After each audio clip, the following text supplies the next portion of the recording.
بسم اللہ الرحمن الرحیم نحمده ونصلی علی رسوله الکریم اما بعد فاعوذ باللہ من الشیطان الرجیم بسم اللہ الرحمن الرحیم تبارک الذی بیدہ الملک وهو علی کل شیء قدیر الذی خلق الموت والحیاة لیبلوکم ایکم احسن عملا وهو العزیز الغفور صدق اللہ العلی العظیم۔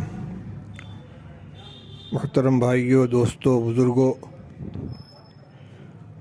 اللہ تعالیٰ کے نزدیک کسی بھی عمل کے مقبول ہونے کے لیے اور شریعت کی نظر میں بھی درست ہونے کے لیے دو چیزوں کا ہونا ضروری ہے: اخلاص اور احسان۔ احسان کے معنی ہے کسی کام کو درست طریقے پر انجام دینا، یعنی فقہ کے قواعد کی روح سے تمام ارکان، تمام اعمال سنت کے مطابق ہوں، شریعت کے مطابق ہوں۔ یہ ہے عمل کی درستگی۔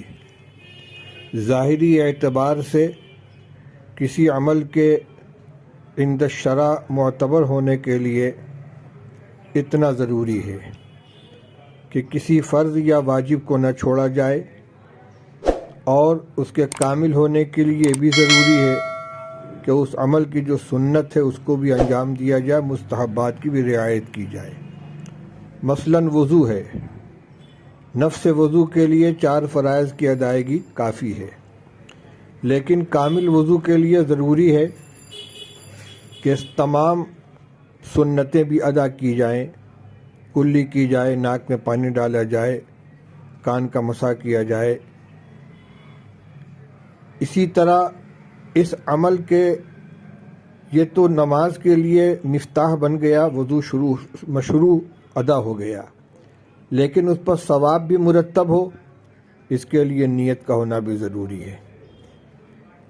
وضو سے گناہوں کا دھلنا اور آخرت میں اس وضو کا اعضاء کے چمکنے کا ذریعہ بننا، گناہوں سے پاکی کا ذریعہ بننا، یہ نیت کے اوپر موقوف ہے۔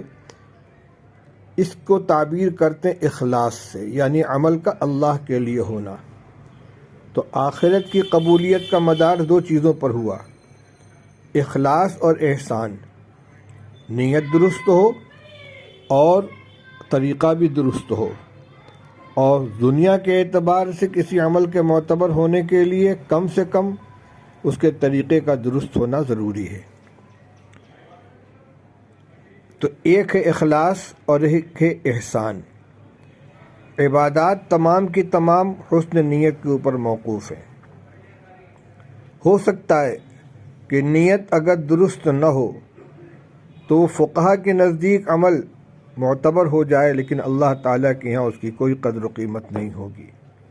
نماز ہے، حج ہے، صدقہ خیرات ہے، ان سب کی ایک ظاہری شکل ہے، اور ایک ان اعمال کے انجام دیتے وقت اللہ کی خوشنودی اور اس کی رضا کو پیش نظر رکھنا، جس کو اخلاص کہتے ہیں، یہ عمل کے لیے روح کی حیثیت رکھتی ہے۔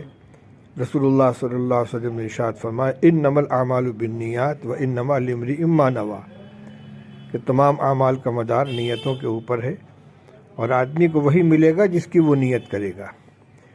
اس لیے ہمیں تمام اعمال کے اندر ان 2 چیزوں پر نظر رکھنی چاہیے کہ ہماری نیت کیا ہے۔ بہت سے وہ اعمال کے جو بظاہر خالص دنیاوی اعمال ہیں، لیکن اگر نیت درست ہو جائے تو ان کی حیثیت عبادت کی ہو جاتی ہے۔ کسب حلال، پیسہ کمانا، چاہے مزدوری کے ذریعے ہو، چاہے ملازمت کے ذریعے ہو، چاہے صنعت و حرفت کے ذریعے ہو، چاہے کھیتی باڑی کے ذریعے ہو۔ اگر آدمی صرف کھانے کے لیے، پیسہ کمانے کے لیے محنت کر رہا ہے، حلال عمل ہے، ٹھیک ہے، جائز ہے، لیکن اگر یہ نیت کر لے کہ اللہ تعالیٰ نے میرے ذمے جو اپنے بندوں کے حقوق عائد کیے ہیں، اور جو شریعت کے احکام ہیں اور اس کے حقوق ہیں، ان کو ادا کرنے کے لیے میں کما رہا ہوں، اس سے صدقہ خیرات کروں گا، زکوٰۃ نکالوں گا، حج ادا کروں گا، اپنے بال بچوں کی پرورش کروں گا، والدین کی خدمت کروں گا، تو ایک ایک پیسے کا کمانا عبادت بن جائے گا۔ مگر یہ بھی شرط ہے کہ تجارت حلال ہو، مزدوری حلال ہو، ناجائز سے اس کو بچائے، حرام سے اس کو بچائے۔ تو پھر وہی بات لوٹ کر آ گئی کہ ایک ہے اخلاص اور ایک ہے احسان، کہ نیت درست ہو اور طریقہ درست ہو۔ جب دونوں چیزیں پائی جائیں گے تو انشاءاللہ عمل اللہ کے یہاں مقبول ہوگا۔